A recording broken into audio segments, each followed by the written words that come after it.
How to trade Forex MT5 and pocket option. Now in this video I'm going to be showing you a couple of steps for you to be able to trade Forex MT5 into your pocket option account. So first is open up your pocket option application or via the web version and make sure that you're logged in. At the top left you should be able to see this small arrow down, click that and then choose on between an MT5 real account or MT5 demo account. Now click that. Now the next page, once you click that, you should be able to see the web terminal MT5. Now just simply open up the settings, which is going to be the gear icon.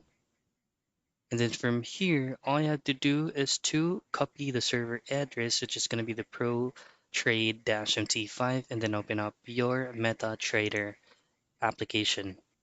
Then go into File at the top left, and then choose on Open an account. Now on the search box here, just simply locate for the Pro Trader Ltd, which is going to be the same as the channel that you use from the pocket option, which is here. Copy it and then paste it here, and it should be one of the options, and then hit on next.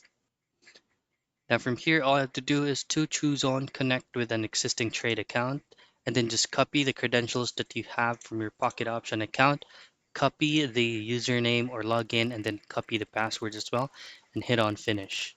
And that's it. That's how you trade Forex MT5 in pocket option.